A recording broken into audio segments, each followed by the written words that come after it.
In the darkness of night, when fear tries to take my light, I hear your voice so clear, telling me there's no need to fear. When the world feels cold and grey, and hope seems so far away, I'll hold on to the words you say. You're my guide, my truth, my way. You are with me, I'm not alone. In your strength I found my home. Me up with your righteous hand. In your love forever I will stand.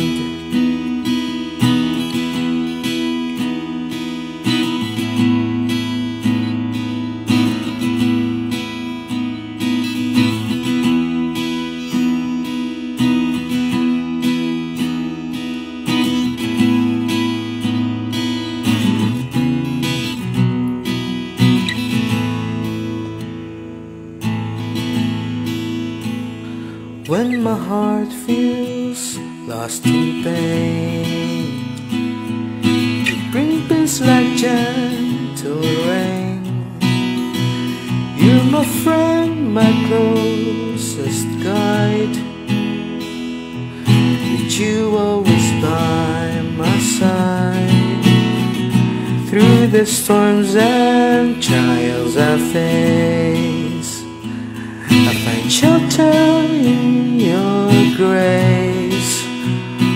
With each step you lead the way. In your arms will always stay.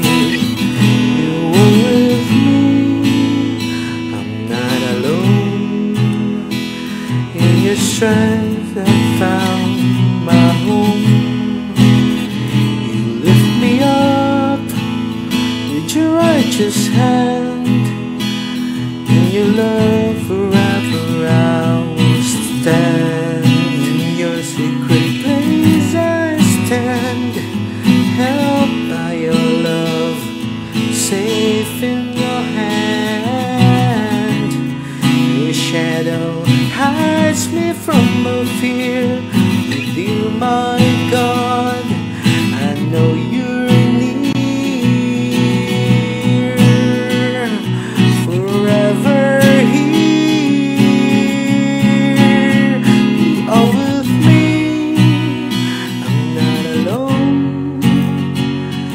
strength I found my home. You lift me up with your righteous hand. In your love forever I will stand. In your hands I find my rest. In your love I'm truly blessed. No fear, no doubt can take me down, for in your charge I wear my crown.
Anong kanta buhay kay Sir?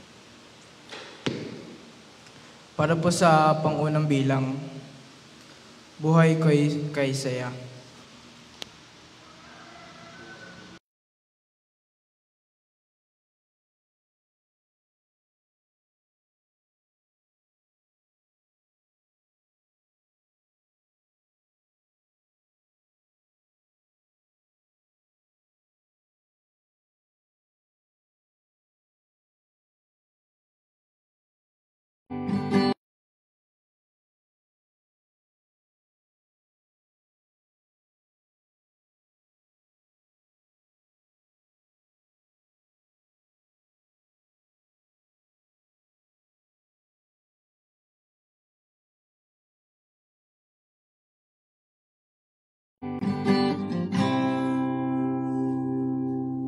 Salita ng Diyos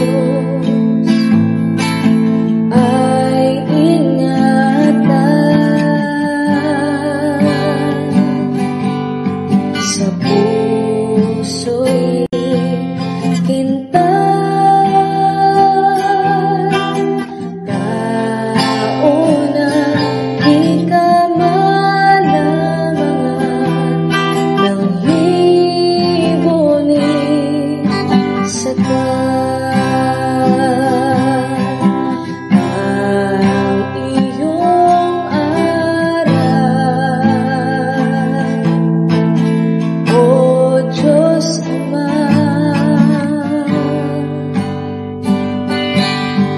Ilaw at pag-asa ng iyong lingkod sa iglesia, buhay at ligaya. Aral ni Jesus, kaligtasan ng buong sanlibutan,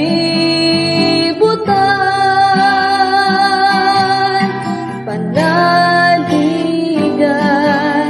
at umasa, kakamtanay ligaya.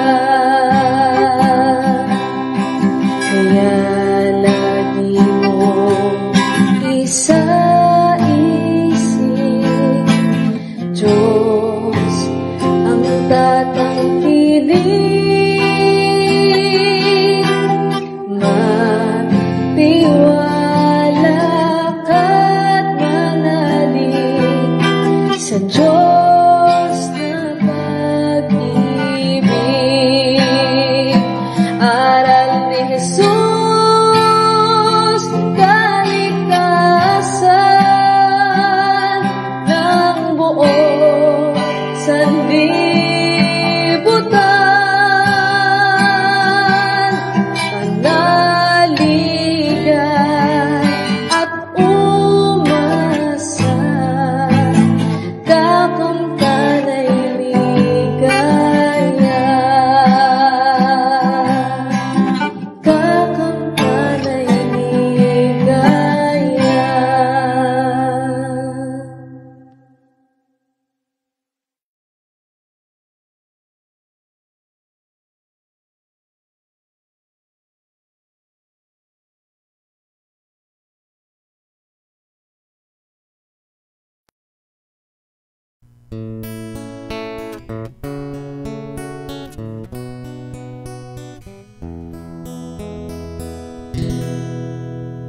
May pag-asa ka pa,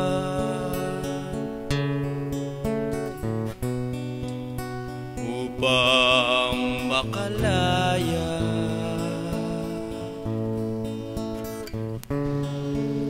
o taong bilanggo ng maling akala, sariling pananaw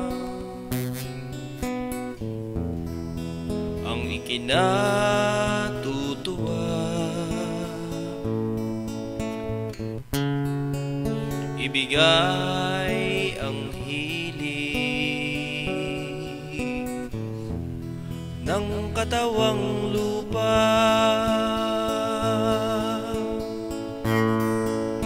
Ginhawa ng laman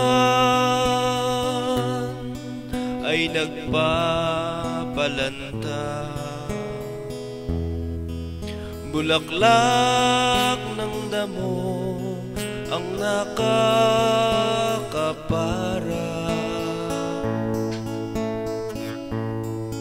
Bago ka maluon ay hanapin mo na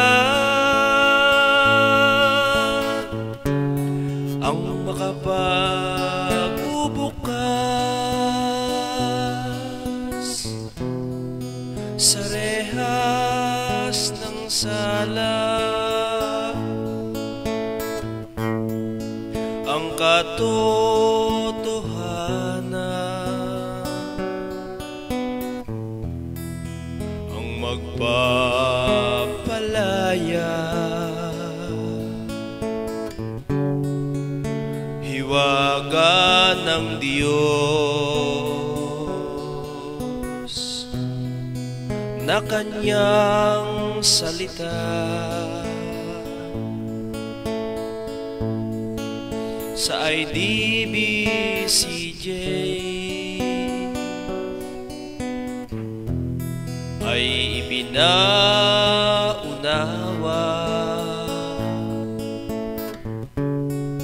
sa lahat ng kanyang mga manggagawa.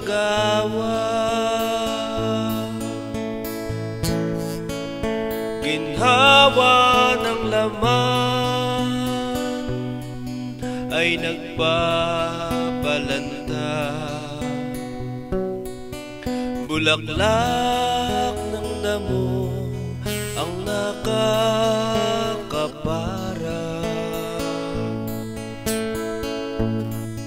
Bago ka maluon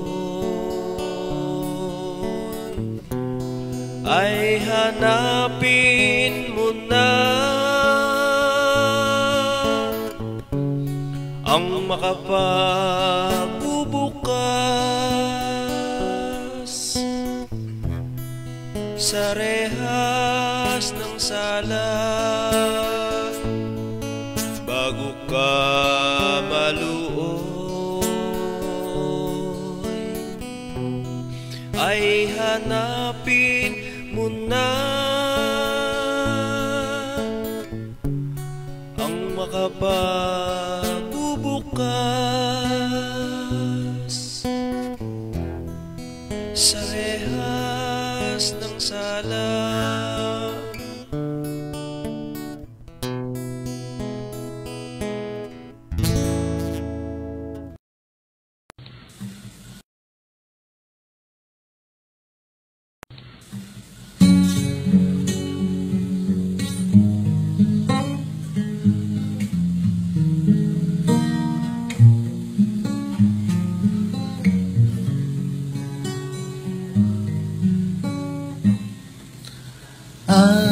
Alaala ng kahapon mula pagkabata, sumibol ang simulaing may damdamin, umulita sa may lalang na sa atin, nagbuhos ng pagpapala. Naghahanap ng parangal sa lahat niyong mga gawa. Samantalang may lakas pa sa panahong kabataan, isulit sa paglilingkod na may buong katapatan. Huwag na nating hintayin pa ang dapit hapong katandaan Pagka ating sasabihin, wala na tayong kaluguran.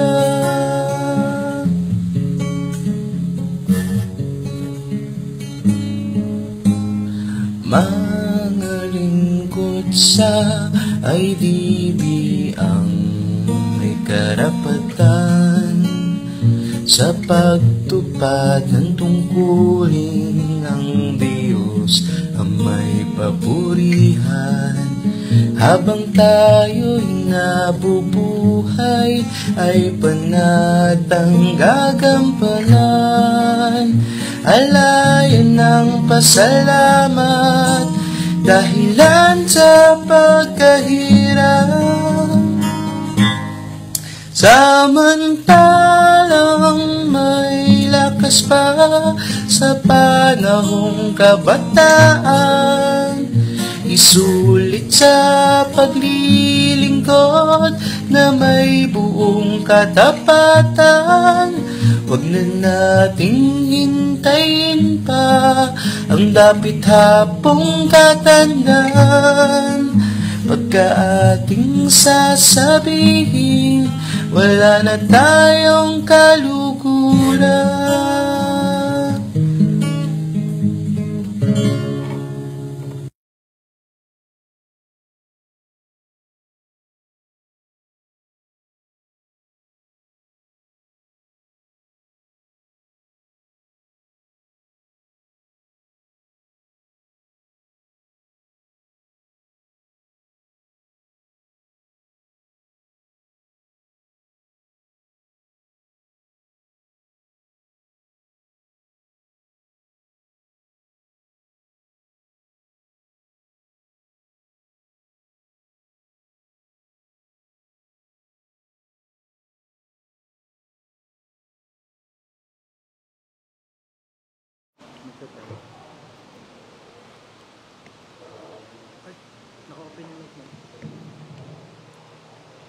Hello.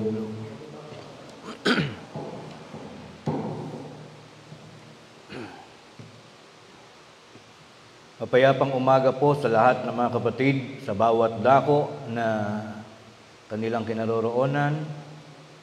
Tayo po ngayon ay nasa pangunang linggo ng ating pananambahan sa buwan ng Abril 2025. Ang lahat po ay inaanyayahang magsitayo upang samahan niyo po ako sa ating panalangin sa ating Panginoon.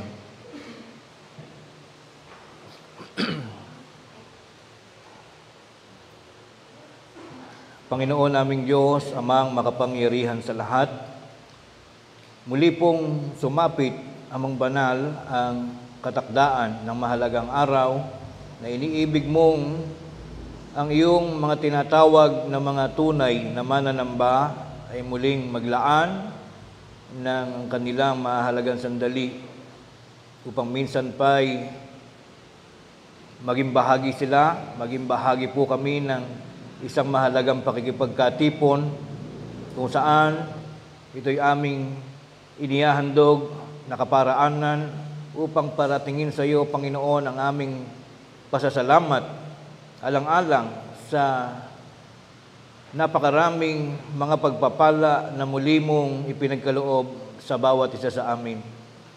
Salamat po, Panginoon, muli sa pananatili ng aming mga hiram na buhay na sa loob ng isang linggong araw na lumipas ay patuloy mong pinupuspos ng mga pagliligtas sa araw-araw. Inilalayo mo kami sa lahat ng uri ng mga mabibigat na mga kapahamakan, gayon din sa mga masiselang uri ng mga karamdaman.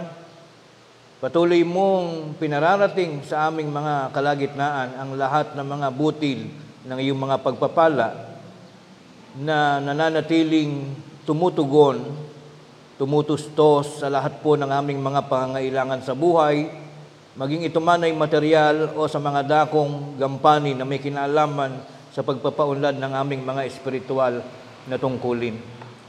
Salamat po, Panginoon, sa mapagpalang mga sandali na nagmumula sa iyong kapangyarihan. Kami ay ligtas na nakarating sa aming mga dako at nahahanda ngayong maging kaisa sa pananambahan na amin pong isasagawa. Minsan pa inihaharap namin sa iyo, Panginoon, ang aming mga sarili na nawa ay maging haing kalugod-lugod na iyo pong natatanaw. Amin ding inihahandog sa iyo, Panginoon, ang aming sama-samang tinig ng mga pag-awit na nagsasalita ng mga pagpuri at pagluwalhati. Gayon din, Panginoon, aming inihahandog sa iyo ang pagkakaisa ng aming mga puso at damdamin sa pananalangin amin pong ginagampanan sa pangunguna ng iyo pong tagapagsalita ng mga ngaral na itinalaga mong mga siwa sa pagtuturo ng iyong mga aral sa pagkakataong ito.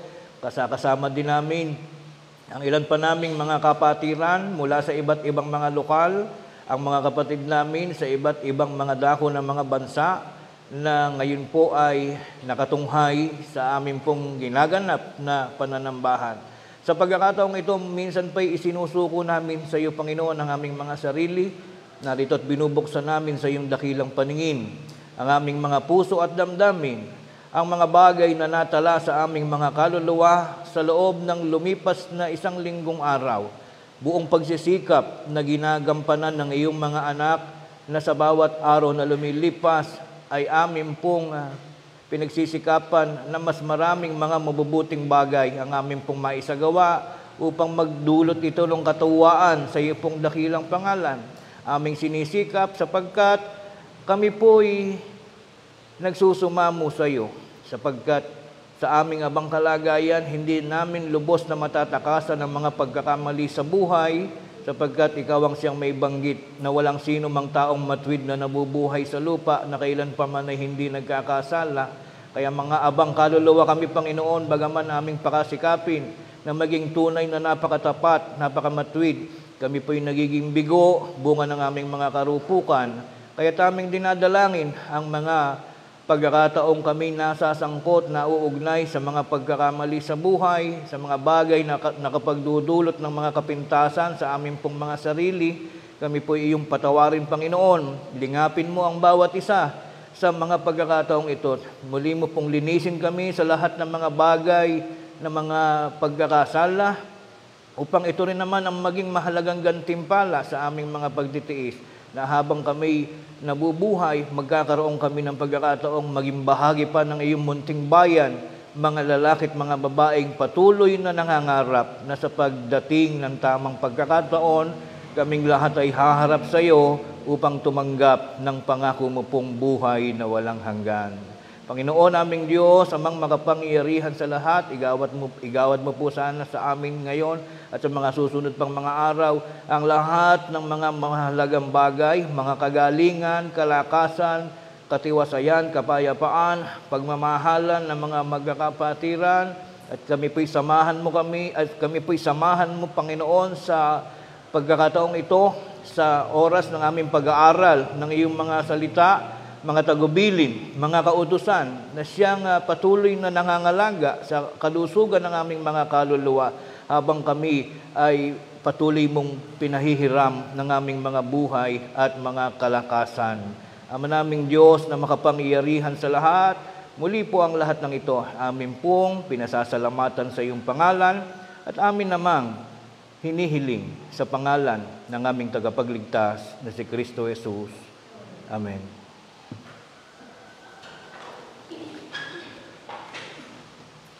Mabuting araw, mapayapang araw sa ating lahat, mga kapatid. Binabati natin ang mga kapatid nating naka-view, nakatunghay po ngayon gamit ang online service. Ang mga kapatid sa iba't ibang mga bansa, mga kapatid natin sa mga nakapaligid na lugar sa atin, magandang araw po sa ating lahat. Maligayang araw ng pananambahan.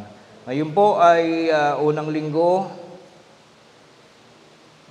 at ang ating pong nakatakdang pag-aralang paksa ay Ako po ang may gawa. Ito po ay bagong balangkas para sa buwan ng Abril, unang linggo, April 2025. Pinapaalala din po natin sa lahat ang ating paghahanda para sa ating youth gathering. April 17 and 18. Yan po gaganapin sa San Piro, San Juan, Batangas. So meron po tayong mga preparation, mga bagay na pinag-usapan na po ng mga coordinators. Meron po akong nalikhang mga 5 tula o 4. Meron pa po akong ginagawang 2. Pwede pong gawing libangan ng mga kabataan. Hindi naman po pwersahang kakabisaduhin. Pwedeng isali sa presentation, pipili po ng 1 o 2. At ingatan po na maging bahagi ng ating mga kasangkapan, kagamitan sa buhay.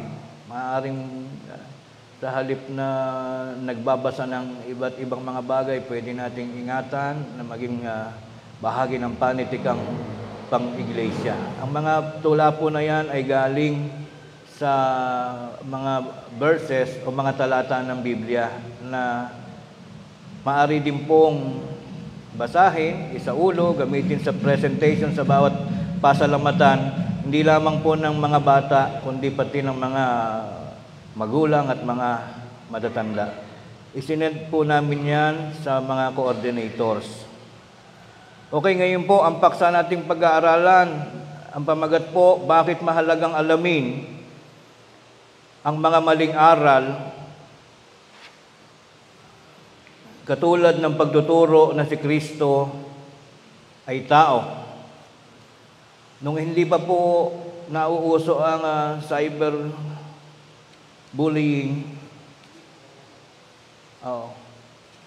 meron pong batas ngayon na kapag dahil tayo naka-live, bawal kang bumanggit ng mga pangalan.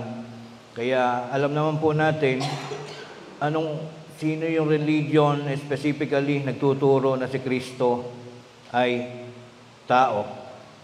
Ngayon po, bilang pasimula, ang ating pong paksa ay hindi nag-iibig o naglalayon na maghanap po tayo ng kagalit na bakit natin papakialaman ng buhay ng ibang religion. Ang isa sa ating pong layunin sa ating pong pagrerelihiyon, pagdadala ng pagrerelihiyon ay yung wag pakialaman ng buhay ng iba. Nagagalit tayo pag kami mga taong chismoso, pinakikialaman ng buhay ng iba. Yung ibang tao niya ang pinag-uusapan at hindi ang ayusin na yung ating buhay. Well, ngayon po, ipaliliwanag natin, hindi po tayo nag-iintensyon na hanapin ang sira o mamintas ng ibang religion. Ang number 1 pong intensyon natin, kaya natin pag-aaralan ito, ay para maingatan yung ating mga kapatid, especially and particularly mga kabataan. Kasi iisipin nila, bakit habang panahong nag-i-exist, yung iglesyang ito, nahango sa Roma 16:16, yung iglesyang nagtuturo na si Kristo'y tao, ba't wala tayong pakialam? Bakit tayo nakabukod? Ano ang dahilan? Nag-iisip tayo na baka maaari sa isang pagkakataon, baka masilo. Pati yung member natin ng mga kabataan, pag hindi alam ang dahilan, baka makuha pa nila. Kaya po, intensyon natin ngayon, pinag-usapan po ng mga mangaral na mahalaga talagang hindi man natin iniisip na makipagbabag o makipag-away sa paniniwala ng iba, sapagkat ang ating pong layunin ay pag-iibigan at pagkakaisa. Subalit kailangan po nating proteksyonan ang ating mga kapatiran. Katulad ng mga panahong 1950s, 1960s, ang kapatid na matanda po, Abilino Santiago, kailanman pag nakipag-diskusyon o nakipag-debate po sa iglesia ng ating binabanggit, hindi po sila nananalo. Noon pa man ay atin ang naipananagumpay ang mga tuwid na turo ng Biblia na si Kristo po ay hindi tao, kundi siya ay anak ng Diyos na may pagka-Diyos. Pinagtatawanan po kasi nung araw, bakit kayo dalawa ang Diyos? Sabi sa Biblia, may isa lamang na naglatag ng daigdig. So pinagtatawanan nila tayo. Ang main reason kaya po humiwalay ang mga ninuno natin, galing din po talaga yan sa iglesia ng ating binabanggit, nag-decide silang umalis sapagkat nakita nila yung pagkakamali. But until now, lumalago, lumalawak, naging makapangyarihan po yung iglesia ng ating tinutukoy, hindi naman ibig sabihin pag lumalawak at nagiging makapangyarihan sila na tama. Always remember po yung paksa natin ng mga nakaraang weeks. Ang mundo po, ang lupa ay nabigay sa kamay ng masama. Kaya it is only expected, anticipated na maaaring mas lumawak nga yung mali kaysa sa tama. Ngayon po, ang ating gagawin, maiksi lamang po ito, ipapakita po natin ngayon kung ano yung kanilang mga tindig, anong mga talata yung ginagamit nila para patunayang si Kristo daw ay tao. Alam niyo po kasi ang isang nakalulungkot, isang pagkakamali, yung ituring mong si Kristo ay tao, pagkatapos ilalagay mo pa sa labas ng pangalan ng iyong kapilya, yung pangalan ng tao, lumilitaw, habang buhay kang naglilingkod, habang buhay kang sumasampalataya sa tao. Ang iglesia mo ay iglesia ng tao. Yun po ay isang kamali-malian, kaya hindi tayo pumapayag, kailanman ay hindi tayo makapaniniwala na si Kristo ay tao. Narito po ang isa. Ito po yung 7. 7 lang po yung kinuha ko. Ito yung mga bago nilang mga pambala. Na kapag nagkakaroon ng pagkakataong nakikipagkwentuhan po ako sa kanila, kasi madalas po akong ma-expose sa pakikipagtalas-tasan sa member nila. Kasi kung paring buo ko po member nila, madalas kami nag-uusap sa bahay, pati ang kanilang mga kasambahay ay sinasabi, Tito Ruel, ba't di ka sumama sa amin? Ganito, ganyan, ganito, ganyan. Ang sabi nung kanilang tatay, wag na wag niyong kakantiin yan at mas maraming alam yan kaysa sa inyo. Kasi po, hindi ako nagsasalita, ayoko makapanangkit ng damdamin. Bago ko kasi matalo ang isang tao sa diskusyon, kailangan pagsalitaan ko ng masakit. Mawawasak ang kanyang puso pag ang salita ko ang ginamit ko sa kanya. Kaya nagtitimpi ako. Pero yung pong mga pansagot natin sa issue natin, kailangang malaman po ng mga kabataan. Dapat hindi lang ako may alam. Dapat hindi lang yung mga mangangaral. Pati magulang, pati bata, alam nating depensahan. Bakit tayo nananatili dito kahit kakaunti? Ba't hindi tayo sumasama sa kanila kahit sila'y marami? Because of this reason. Ito po muna, unahin natin yung kanilang depensa. 7 po ito, 7 lang. Mamaya natin sasagutin after. Una, sa Biblia daw ay mismong si Kristo raw ay umamin na siya ay tao. Mababasa yan dito sa Juan 8:40. Yung iba pang may mga cellphone, pwede tayo mag-save ng mga sitas. O kaya pwede nyo i-replay po itong video na to sa pagdating sa bahay. Ito ang una nilang defense. Baka may makakwentuhan kayo. Sabi ika ni Kristo, siya ay tao.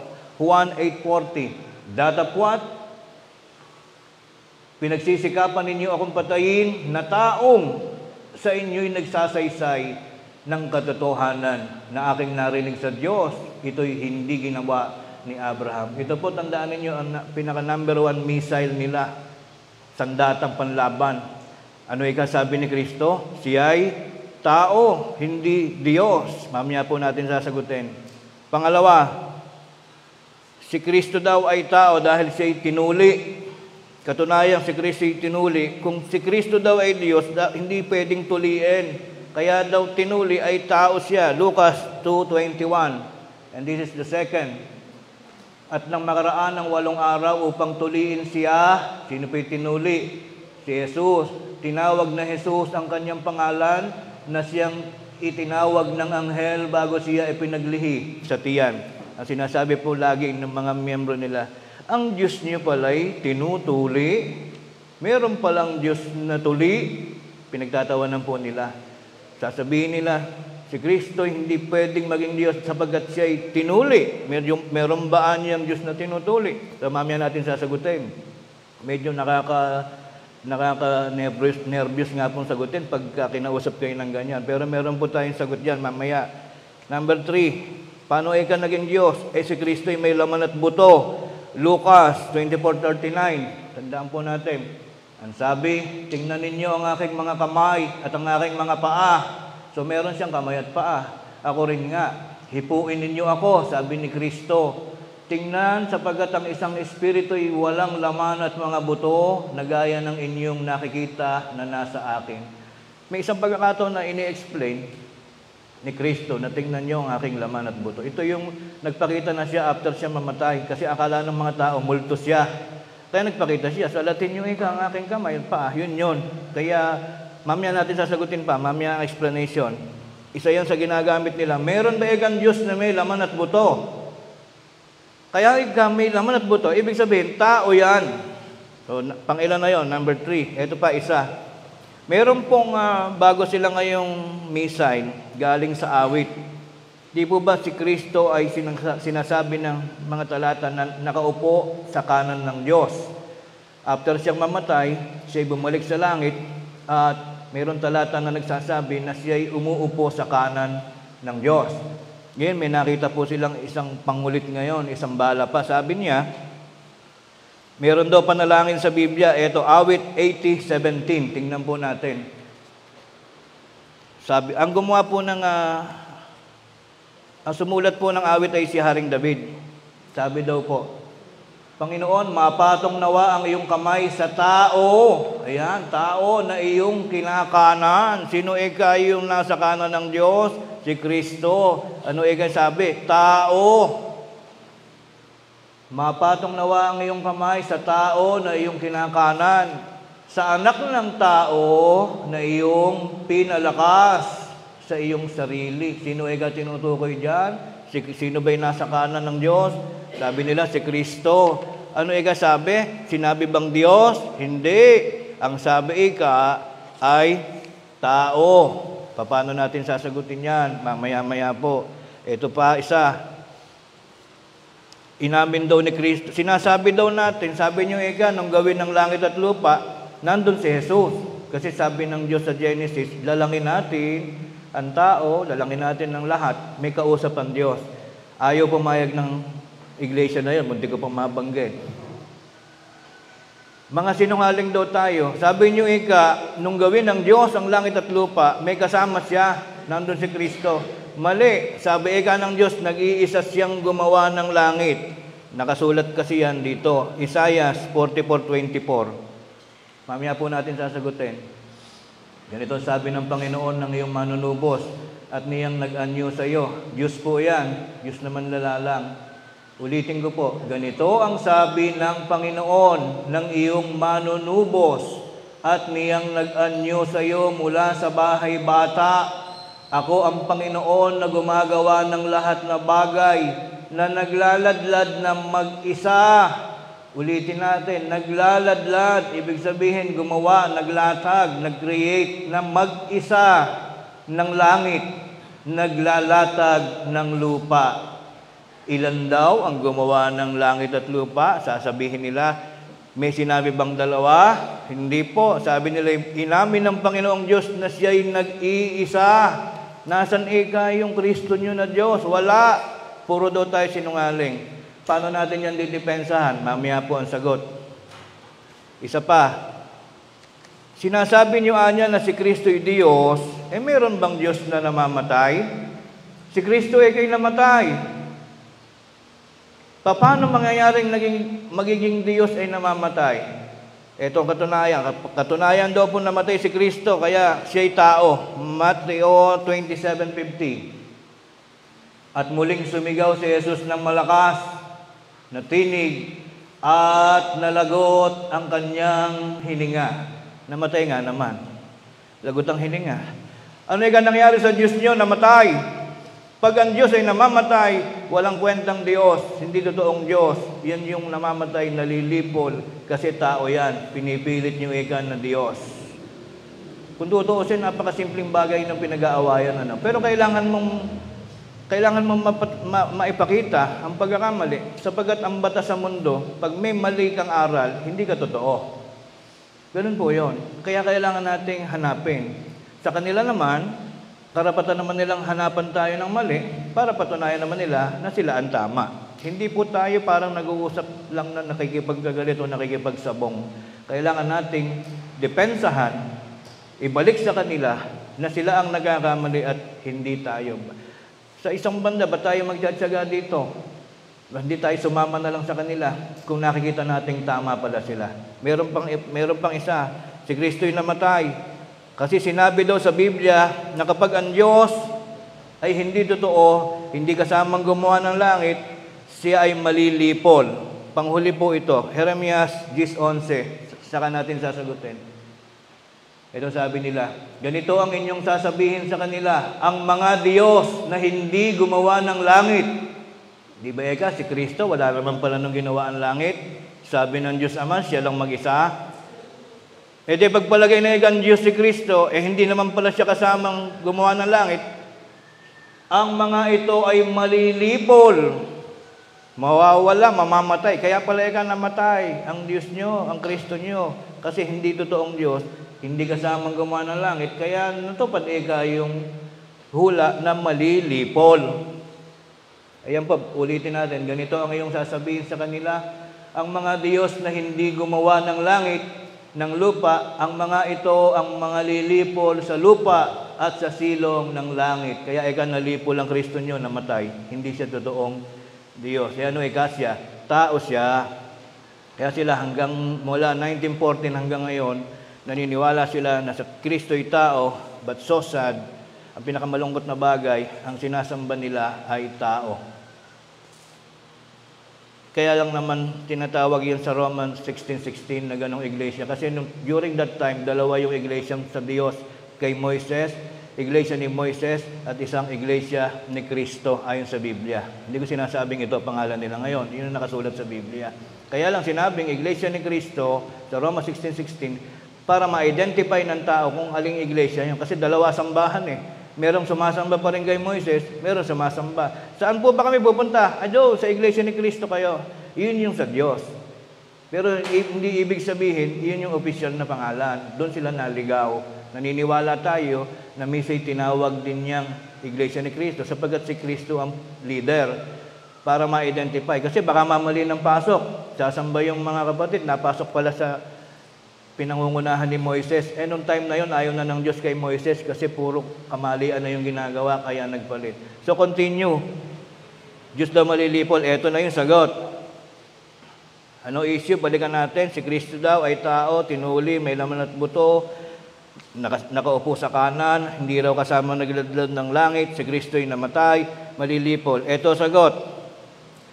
Doon pa lang sa siya'y tao, sinabing tao, siya'y tinuli, may lamat buto. Ito sagot, natural lang na sabihin ni Kristo na siya'y tao, natural na tuliin siya, natural lamang na magkaroon siya ng laman at buto. Dahil siya ay, basahin po natin, Juan 1:1 patungo sa 14. Ito kasaysayan ni Kristo. Nang pasimula siya ang berbo, yung salita po, Spirit, nung nasa langit silang parehas ng tatay niya, ang ama ay Spirit, siya ay salita, so parehas silang no physical appearance. Pero nag-uusap sila, nagkikita sila, parehas silang nakapagsasalita. Sa pasimula siya ang berbo at ang berbo ay sumasa Diyos, kasama po ng Diyos, at ang berbo ay Diyos nung nasa langit pa. Ano nangyari sa 14? Ang berbong ito, ang berbo at nagkatawang tao ang berbo. Yung palang berbo na kasama ng Diyos, na Diyos, ay nagpunta sa lupa, gumamit ng katawan ng tao. Iba po yung nagkatawan tao sa katulad nating ipinanganak na tao na. Si Kristo po ay may dating entity, may dating ng identity. Pagdating sa lupa, siya po ay gumamit ng katawan ng tao. Tuloy natin. At nakita namin ang kanyang kaluwalhatian gaya ng sabugtong na ama. Ito po ang malinaw na pahayag. Normal po na sabihing tao dahil nung siya nag-explain. Kasi po kaya siya gumamit ng katawan para mapakinggan ng tao. Sapagkat kung ang gagamitin niya ay yung sarili niyang entity, yung spirit, wala pong makikinig. Sasabihin niya, ako ang daan. Ang sino mang pumasok sa akin ay maliligtas kung walang katawan. Matatakot po yung mga tao. Kaya it was just a wise decision na sa pagpunta niya sa lupa, gagamit siya ng katawan ng tao. Kaya nung sumakay po siya sa katawan ng tao, therefore, siyempre normal na papatuli. Tama lang na tuliin, dahil meron siyang katawan, pero may mga kapitbahay mo, nagpapatuli, ikaw lang hindi. Kasi ikaw pa yung saserdote, matatawag ka pang saserdoteng supot. Hindi pwede yun. Kaya kung gamitin po sa inyo, ang Diyos nyo ay tinutuli, tama lang na tuliin sapagkat may katawan siya na tao. Katunayan, gumamit siya ng katawan, before po siya bumaba sa lupa, pinaghanda na siya ng Diyos ng katawan na gagamitin niya. Ito po ang sabi, Hebreo 10:5, kasama sa sagot po. Kaya siya may laman at may buto, pinaghanda siya ng Diyos ng katawan. G5, kaya't pagpasok niya sa sanlibutan, pumasok po siya sa sanlibutan. Hindi po katulad natin, inilabas lang tayo ng puwerta ng ating nanay. Hindi tayo galing sa ibang lugar. Si Kristo lang ang entity, personality sa Biblia na galing sa taas, galing from somewhere, pumasok sa sanlibutan. Kung tao yan, sinong tao yung nakagawa niyan? Na coming from somewhere, dumating sa sanlibutan. Ay sinasabi, hain at handog ay hindi mo ibig, ngunit isang katawan. Ulitin po natin, ngunit isang katawan ang sa akin ay inihanda mo. Sino may sabi niyan? Si Kristo. Sino kinakausap? Diyos. Sabi ni Kristo, nung wala pa ako sa sanlibutan, pinaghanda mo na ako ng katawan. Ano yung katawan na yun? Yun yung pinasukan niya para siya makapagturo, makapag-explain sa tao na hindi naman dapat pag-usapan pa ng masyadong malalim at madiwara. Yun lang mga iglesia na yun ang nagpapalabo. Meron ba namang problema doon sa dati siyang spirit? Magtuturo siya sa lupa, magsasave siya ng kaluluwa. Di ba normal lang na kailangan niyang kumasangkapan ng isang katawan para makipag-mingle, para makipag-socialize, para tanggapin ng tao. Ngunit hindi ibig sabihin siya ay, kung mo nakitang tao, ay taong-tao na. Yun po ay maling-mali. So nasagot po, bakit sinasabi ni Kristong siya'y tao? Sapagkat nasa tao siyang katawan. Bakit siya tinuli? Normality po, part of the norms and standards of the community na ang lalaki, lalo pa sa panahon ng mga apo ni Abraham, ay ang mga tao sa Israel ay talagang tinutuli. Ngayon na lang maraming bansa yung hindi na nagpapatuli. May laman at may buto, normal lang. So walang pag-uusapan, walang mali doon. Tama lang na may laman at may buto sapagkat siya ay gumamit ng tao. Next na sasagutin natin, yung sa awit, mapatong nawa ang iyong kamay sa tao. Ito po yan. Sagot sa mapatong nawa ang iyong kamay sa tao na iyong kinakanan. Pag binasa po natin yung awit from chapter 80, verse 1 up to 19, ito po ay panalangin ni David na siya ay palakasing muli. Kasi po ang istorya ni Haring David, nung siya ay hari, siya ay magaling na hari, nagkakrush siya doon sa asawa ng kanyang pinaka-main na sundalo, si Urias. May asawa pong maganda yon. Nakikita po ni Haring David, kapag sumisilip siya sa kanyang palasyo, ang ginawa niya, si Urias, lagi niyang ipinapadala sa giyera para mamatay. At yun nga nangyari, nung namatay, isang labanan, laging panalo si Urias, isesend niya uli sa giyera, isang digmaan, namatay si Urias. So nakuha niya yung babae, yung asawa ni Urias, yun ang naging nanay ni Haring Solomon. Nakagalitan siya ng Diyos dahil nagkaroon siya ng pagnanasa sa ibang babae. Mula nun, lagi nang natatalo siya sa mga labanan. Pinarusahan siya ng Diyos, nagalit. Nananalangin si David, kaya pinatawad siya ulit, bumalik yun eh. Ang talatang itong awit ay hindi pinatutungkulan si Kristo. Sapagat iba po yung kinakanan sa nasa kanan. Sa Bible po, ang ibig sabihin ng kinakanan, binabasbasan. Because ang tamang pagbabasbas po, wala pong nagbabasbas ng kaliwa. Sa lahat ng kasaysayan sa Biblia, kapag pinag-usapan na ibasbas, laging ang ginagamit ay kanan. Kaya ang ibig sabihin ng taong kinakanan, taong binasbasan, si David po yun, hindi si Kristo. Sabi po dito, mula 80, verse 1 hanggang 19 ay dalangin ni Haring David na siya'y patawarin at muling palakasin. Si Haring David ang tinutukoy na naging mahina at humihiling na muling palakasin. Ang ibig sabihin ng kinakanan ay binabasbasan. Iba ito sa salitang nasa kanan ng Diyos. Kanan na kamay ang simbolo ng pagbabasbas ng Diyos, bagaman siya ay walang material na kamay. Ibalik mo nga doon sa Awit. Tingnan niyo po yung huli. Awit 80:17. Tingnan niyo po yung dulo. Kaya maling sabihin na si Kristo ito eh. Sabi sa dulo, sa anak ng tao na iyong pinalakas sa iyong sarili. Ibig sabihin, kung si Kristo ito, ipinanganak muna ni Maria, saka pa pinalakas. Ibig sabihin, nung nasa langit siya, hindi siya malakas. Maling-mali po. Mali coming from the verse of the Bible na nagsasabi, dati na siyang malakas. Wala pang langit at lupa, wala pang tao, malakas na si Jesus.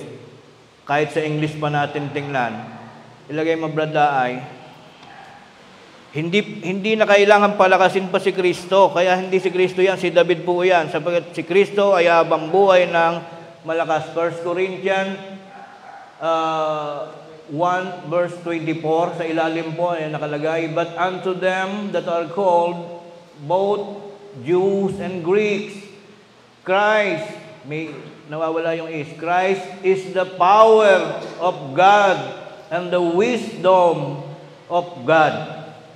Yung Diyos nga, sa Kanya pa kumukuha ng lakas eh. Because Jesus Christ is the power of God. Paano mong palang lakasin? Si Kristo ay siya nga ang pinanggagalingan ng lakas ng Panginoong Diyos. Tapos sasabihin, kailangan pang ianak ni Maria, saka pa palalakasin. Sa mali po yun. Dinadivert lang nila. Baka isang araw ma-expose kayo sa ganyang usapan. Alam nyo nang i-depend. Hindi si Kristo yung tinutukoy sa awit 80:17, kundi si Haring David na pinalakas muli ng Diyos. Humina siya, pinarusahan siya ng Diyos, ngunit siya pinatawad at muling pinalakas. Hindi maaaring si Kristo yung tinutukoy dyan, sapagkat si Kristo ay forever ng malakas. Additional, sabi raw ng Diyos, mag-isa siyang naglaladlad ng langit, sasagutin na natin. Sabi kanina, akong mag-isa ang gumawa ng langit at ng lupa. Wala si Kristo ninyo. Totoo po kaya? Nasaan si Kristo noong ginagawa ang langit? Basahin po natin. Kawikaan 8:27, patuloy sa 30. Sabi ni Kristo, ng Kanyang itatag ang langit, nandoon ako. Hindi po ba yung pag naglalatag ng bahay, kasi sabi diyan, naglatag eh. Pag sa bahay, 6 na magkakapatid, hindi naman kailangan 6 yung maglatag ng banig eh. Isa lang, mailalatag na. Pero may viewer, may witness. Nakikita ni Kristo na nilalatag mag-isa ng Diyos because ang Diyos ay may sapat, may enough na kapangyarihan, lakas para ilatag niya ang langit, para mag-create siya sa pamamagitan ng kanyang kapangyarihan, ay gagawin niya ang sanlibutan, hindi kailangang pareha silang gumagawa. Si Kristo'y nandun lang, nakatingin, sapagkat siya'y kapangyarihan at karunungan ng Diyos. Hindi ko mo sinabing mag-isa, wala siyang kasama. Mag-isa niyang ginawa ang langit, pero may viewer. Parang Facebook. Sabi or else, walang sa-isa yung talata na ito. Ano sabi ni Kristo? Nang Kanyang itatag ang langit, nandun ako. Nang siya'y maglatag ng balantok sa balat ng kalaliman, nasa siping nga niya ako, na gaya ng matalinong manggagawa. O halimbawa, yung nanay, teacher, gumagawa ng grade. Ako mag-isa gumawa ng grade, ay katabi ni anak niya. Ibig sabihin, wala siyang kasama. Meron siya witness. Nung gawin ng Diyos ang langit at lupa, siyang mag-isa gumagawa, pero nakatabi si Kristo because nasa siping siya ng Diyos. May tao bang ganon? Gagawin pa lang yung lupa, nando na? Walang taong ganon. Ibig sabihin, kung ayaw nilang pumayag na si Kristo'y Diyos, lalong hindi pwede na siya'y maging tao dahil maling-mali na isipin mong tao siya pero hindi pa ginagawa ang tao. Nando na siya. Ulitin natin. Nasa siping nga niya ako na gaya ng matalinong manggagawa. Ako ang kanyang ligaya sa araw-araw. Then nag-i-exist. Ikaw ba magiging maligaya ka sa bagay na hindi mo nakikita? Kaya naman tayo naging maligaya. Pag may internet, maligaya kasi nararamdaman mo may internet. Pag naputol ang internet, malungkot. So ibig sabihin, may existence na noon si Kristo ay nando na. Ayaw maniwala ng mga iglesia na yon. So sabi dito, naliligayahan siya araw-araw, at nagagalak na lagi sa harap niya. Tingnan natin to, let us take it into consideration. They are both spirit. God is spirit, si Kristo ay salita. Katulad ng salita natin, hindi mo mahuli, hindi mo maisupot yung salita. Parehas na nakabilong sa spirit. Pero tingnan nyo, kahit espiritu, may harap, may likod. Sa kanyang harap. So, ibig sabihin, nagkakausap sila. Nagkikita sila.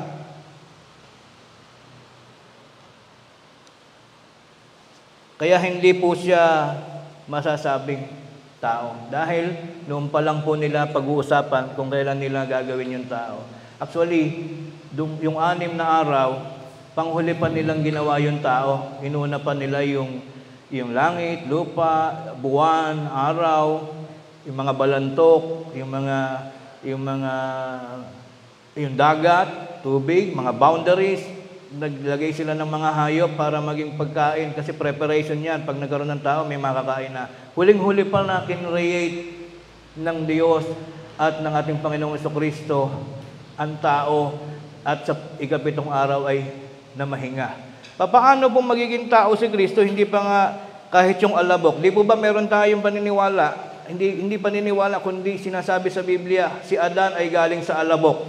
Ang kauna-unahan tao ay nagmula sa alabok. Ito po, may babasahin tayo. Wala pang alabok, nando na si Kristo. Kaya hindi siya maaring maging tao. Kawikaan 8:26. Samantalang hindi pa niya nililikha ang lupa, ni ang parang man, ni ang pasimula man ng alabok ng sanlibutan. 26 po yan, sa 25 nakalagay, nandun ako, samantalang hindi pa niya nililikha ang lupa, ni ang mga parang man, wala pang parang, wala pang tutubi, wala pang bulate, wala pang lahat. Wala pang pasimula ang alabok, wala pang alikabok, wala pang lupa, ay nandun na si Kristo. Paano ngayon magiging tao yan? So, maling-mali po yun. Ngayon, ito naman yung malapit na tayo magtapos. As I promise, sagutin lang natin yung nalilipol. Hindi pala siya Diyos dahil ang sabi pag hindi kasamang gumawa ng langit, ay peking Diyos yon at siya'y malilipol. Totoo po kayang nalipol si Kristo. Nung namatay po si Kristo, alin ang namatay? Ang namatay po doon yung katawang tao. Ngunit yung Spirit ng Diyos na galing sa langit, hindi po yun mamamatay. Bakit? Sapagkat ganito ang sabi ng Biblia. Hebreo 13:8. Si Kristo kaya ay napuputol, nalilipol? Ang sagot po dito, si Yesu Kristo ay siya ring kahapon, present, ngayon, oo, at magpakailanman. Forever po pala. May forever. Paano malilipol yung forever? Kaya hindi totoong walang forever. Merong forever si Kristo magpakailanman. Maging ang Diyos Ama magpakailanman. Kaya pag medyo napagdadali kayo ng mga ganong talata na binasa kanina, ayan lang po ang sagot, napakalilinaw. Hindi totoo yung kanilang pinagsasabi. And that is why tayo tahimik lang. Hindi ko mo tayo nananahimik tayo nagtsatsaga sa mali na parang hindi tayo uubra sa kanila. Hindi tayo mahilig manghimasok, hindi tayo naghahamon ng debate tayo.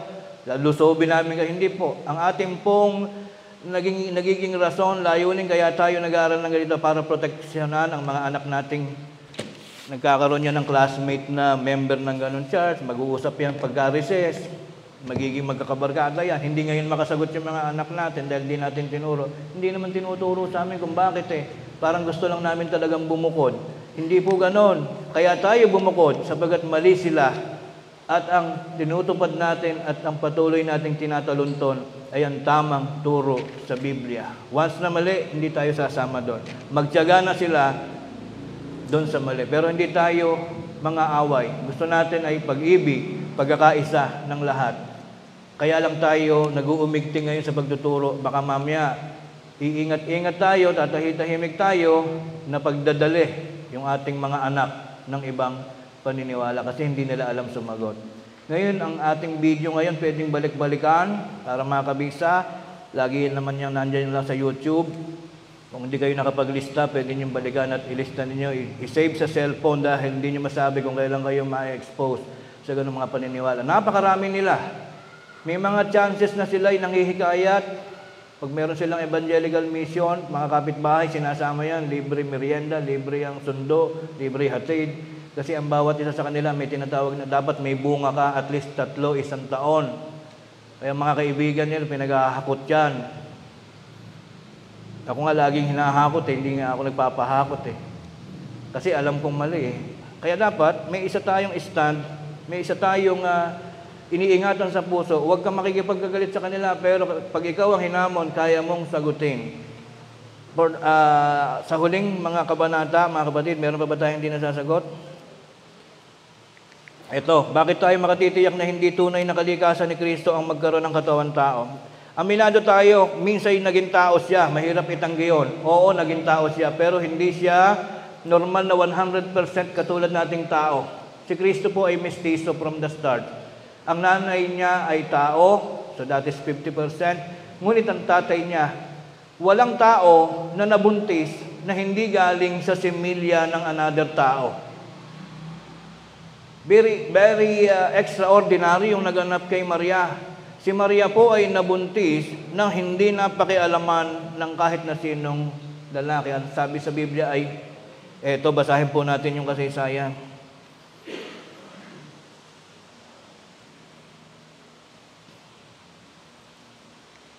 Unahin natin, Lucas 1:31 up to 1:35. Saka natin balikan yung isa. Ito po, ang kwento. Paano ba nabuntis si Maria?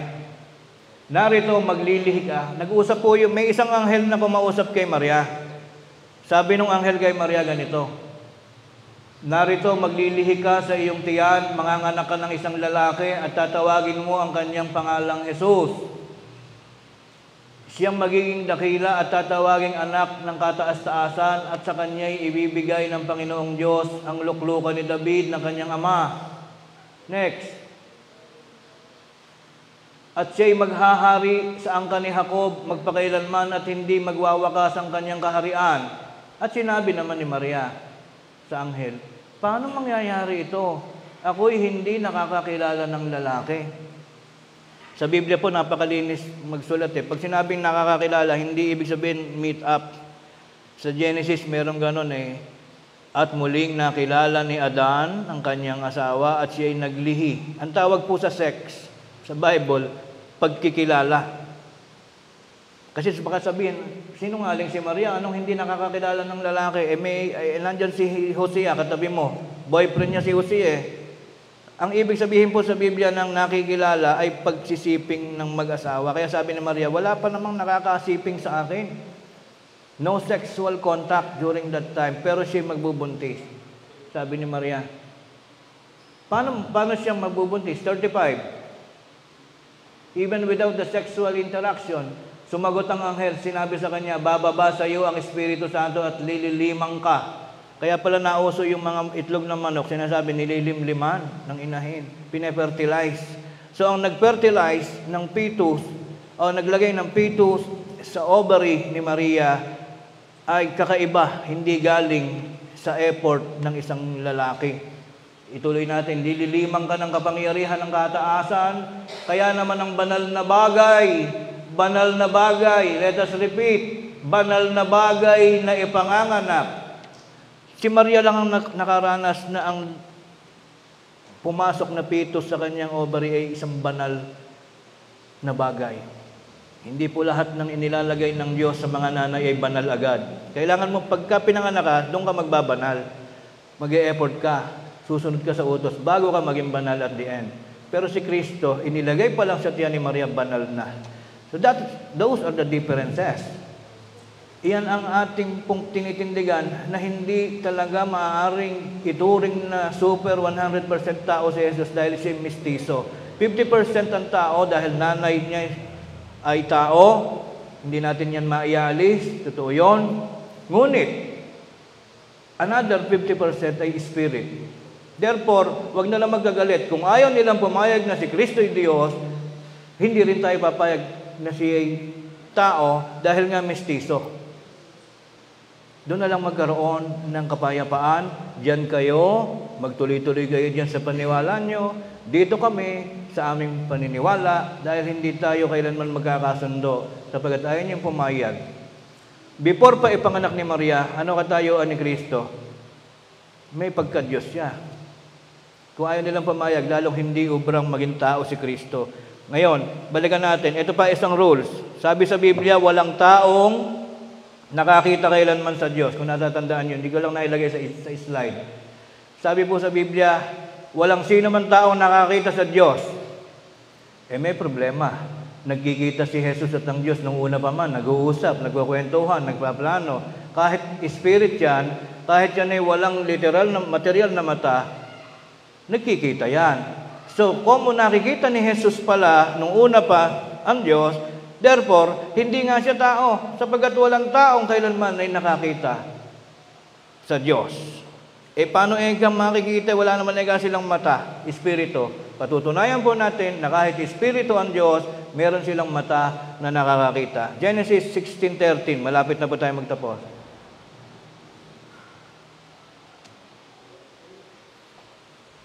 (16:13) sa unahan. Ibalik mo lang. Ayan.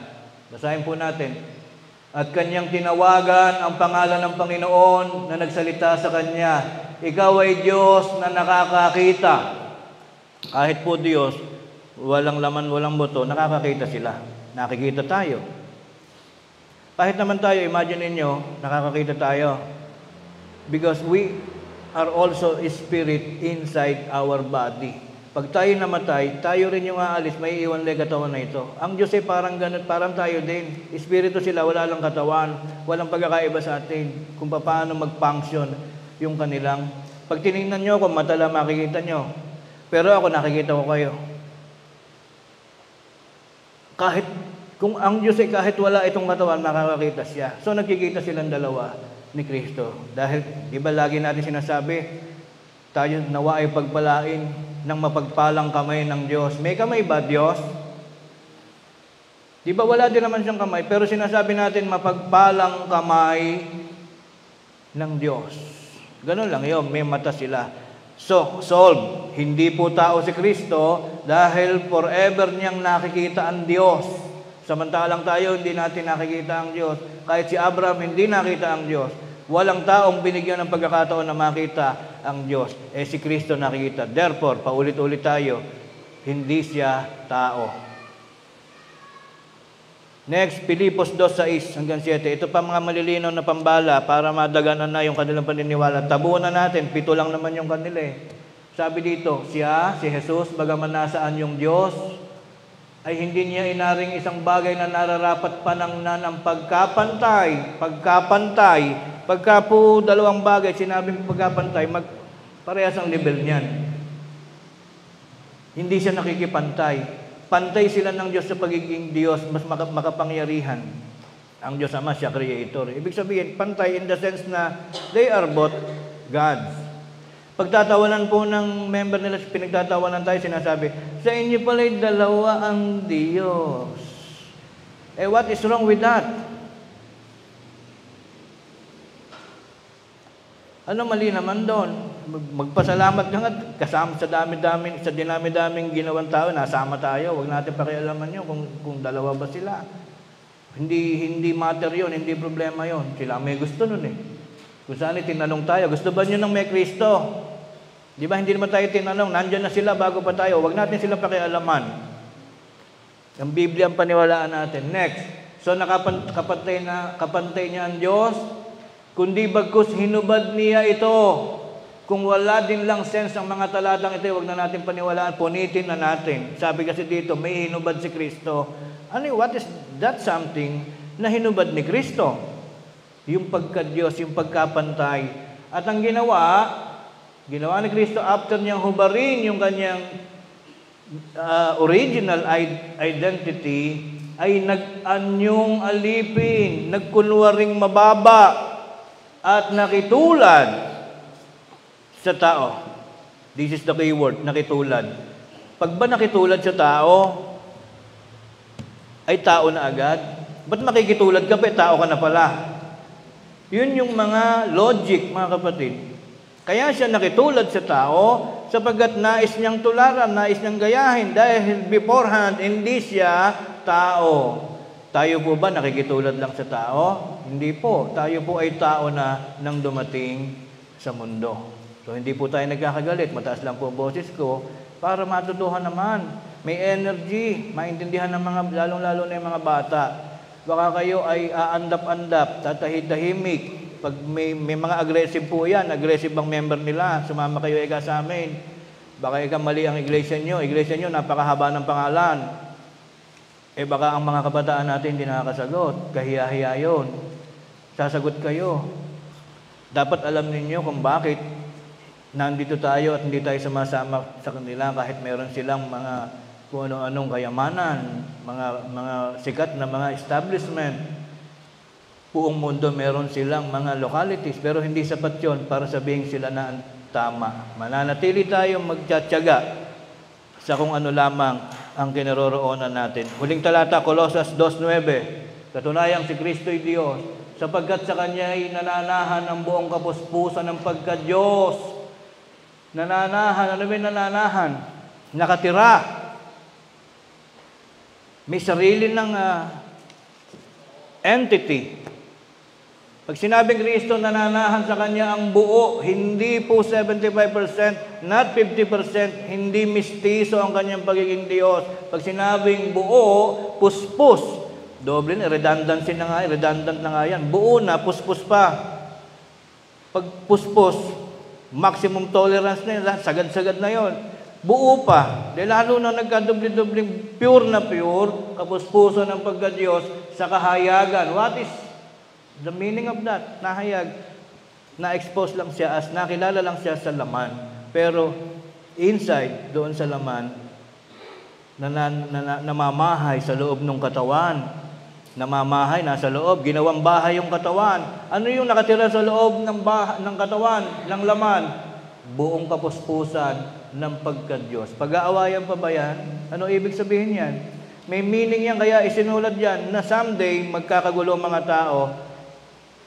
May mga taong maniniwala o ipapalagay na si Kristo'y tao. Kaya in-explain na yan, nakagayak na yan. Colosas 2:9, tandaan nyo, pag inaaway kayo na sinasabing, bakit Diyos ang paniwala nyo dyan? Malinaw dito, Colosas 2:9, huling talata.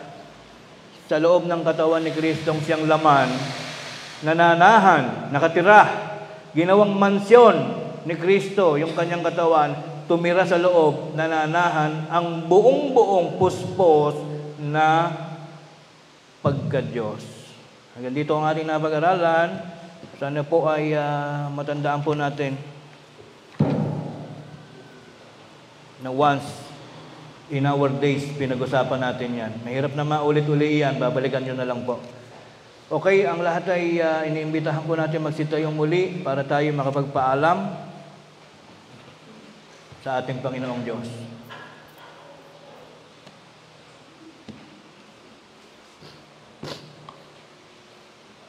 Panginoon naming Diyos, amang makapangyarihan sa lahat, marami pong salamat sa mapagpalang mga pagkakataon na nagmumula sa iyo. Kami po'y pinagpala mo ng mga dakilang mga kaunawaan na lubos na makatutulong sa amin, na lalo pa namin pakaingatan ang naging pagkatawag mo sa amin sa aming mga dukhang kalagayan.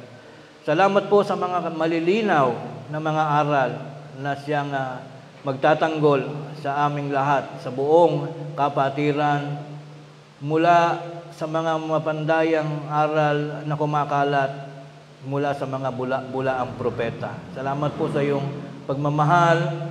Salamat sa mapagkaisang mga kapatid na kaming lahat ay nananatiling nangahawak sa iyong mga aral at kautusan. Kami po ngayon ay nagtatapos sa aming gawain. Nahanda kaming magsibalik sa aming mga tahanan at sa mga gawain na aming pansamantalang iniwan.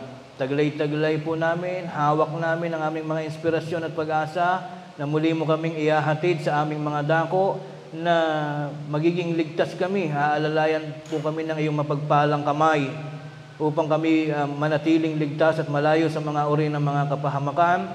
Lingapin mo po sana kaming palagi hanggang sa panibagong susunod na mga araw na amin pong makatwiran at progresibong malakaran ang mga araw hanggang sa marating namin ang panibagong araw ng linggo na masasaya kaming lahat, buhay at malakas, muling haharap sa iyo at muli kaming magsasagawa ng panibagong pananambahan na tangi naming paraan ng pagpapasalamat sa iyong dakilang pangalan.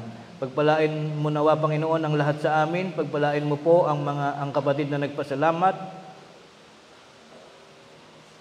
mula sa isang lokal, kapatid na kailangan kong banggitin dahil hindi ko nabanggit kanina. Lovely Bernardo, na naglalakip ng kanyang pagpapasalamat dahil sa pag-alaala sa araw ng kanyang pagsilang. Nawa, Panginoon, hindi lamang po panibagong taon ng buhay ang iyo pong idagdag sa kanya at sa aming lahat, kundi ang mga kaganapan po ng aming mga mahuhusay at magagandang mga panalangin, mga pangarap sa buhay. Nawa po, Panginoon, ay patnubayan mo palagi ang kanilang sambahayan, ang aming lahat ng mga sambahayan, ang mga magkakapatid sa amin, mga naghahanap buhay sa iba't ibang mga bansa. Lagi mo pong iingatan kaming lahat at pagpapalain at lagi mo pong ilalayo sa mga maling mga aral na makapagdudulot ng hindi magandang kapalaran. Ang lahat ng ito, Panginoon, muli po naming pinasasalamatan sa iyo, aming hinihiling sa pangalan ni Jesus na aming tagapagligtas. Amen.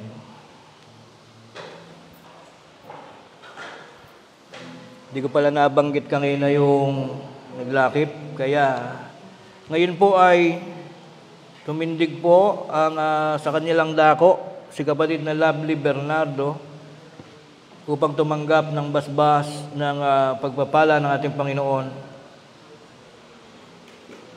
At maging tayo rin po lahat ay tumanggap ng basbas ng pagpapala ng Diyos.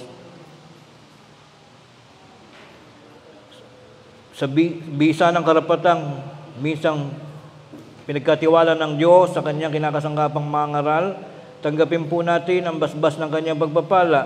Pagpalain nawa kayo ng Panginoon.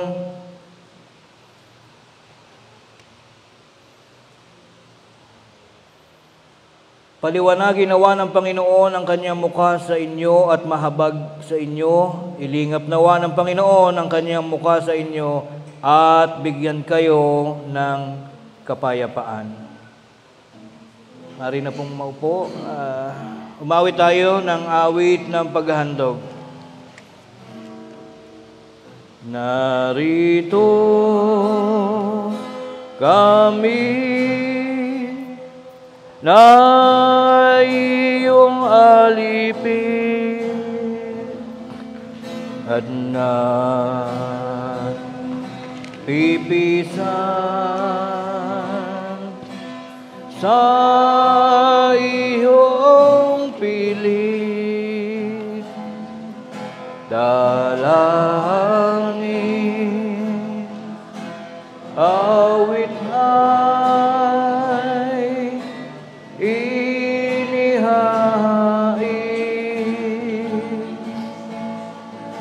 Sana ay marapatin,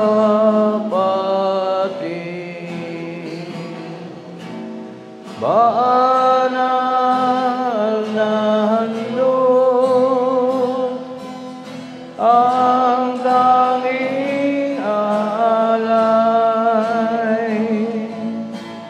ng iyong lingkod.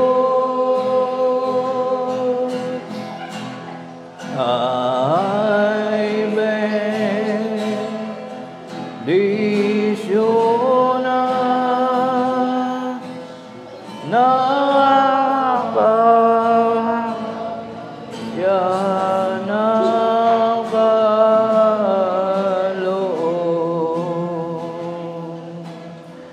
ang handog na utos sa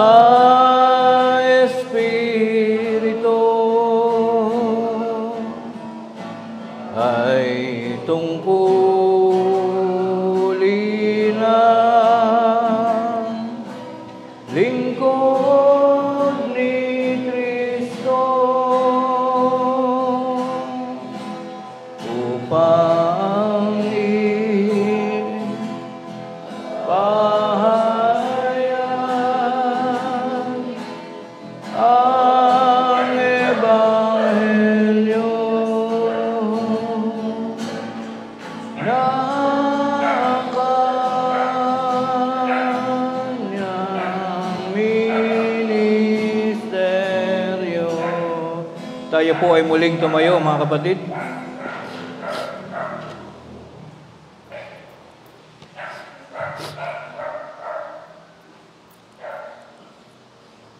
Panginoon naming Diyos, amang makapangyarihan sa lahat, naririto po amang banal, ang isa sa mahalagang bunga ng aming mga tapat na pananampalataya, ang salaping handog na ngayon po'y sama-samang ipinagkakaloob at itinataguyod ng iyong mga hamak na alipin, na bagaman amin pong nalalaman na hindi man ikaw ang siyang tuwirang gagamit ng salaping ito'y amin pa rin inihahandog sa iyo, Panginoon.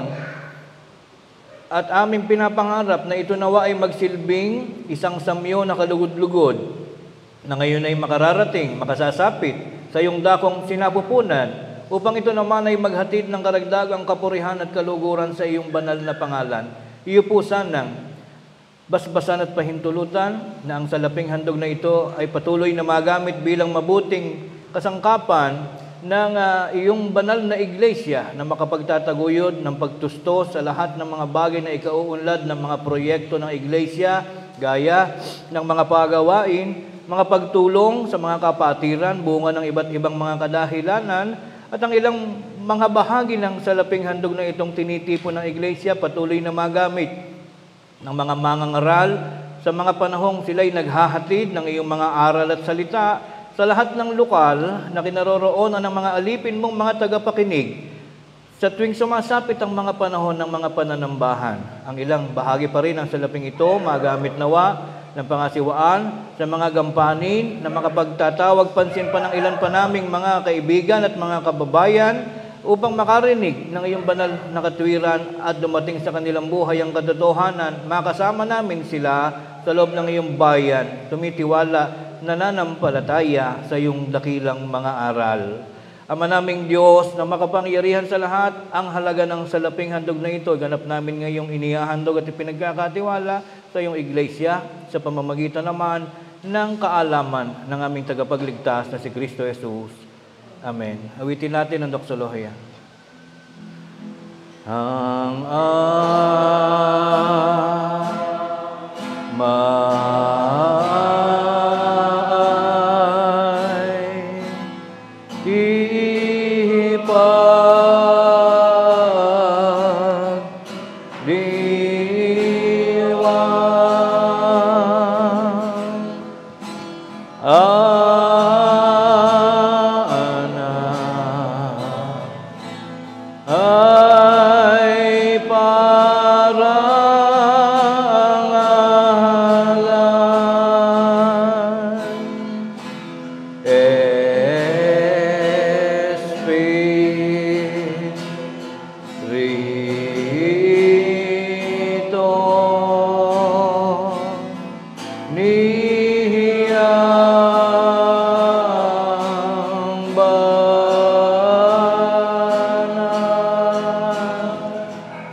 sa bisa ng karapatang minsang ipinagkatiwala ng Diyos sa kanyang kinakasangkapang mangangaral, naway tanggapin natin ang walang hanggang pag-ibig ng Diyos amang sama sa mga langit, nawa ang kanyang biyaya at pagliligtas sa pakikilakip ng kanyang banal na Espiritu ang siyang patuloy pa ring maghari sa ating mga buhay mula ngayon at magpakailan paman. Marami pong salamat sa mga tagapakinig. Mag-ingat po tayong palagi.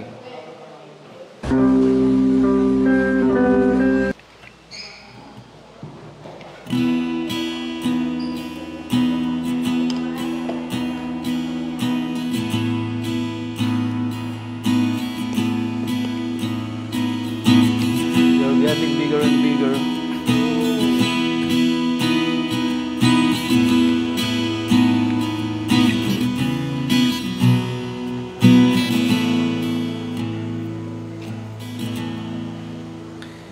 In the darkness Nikos, of night.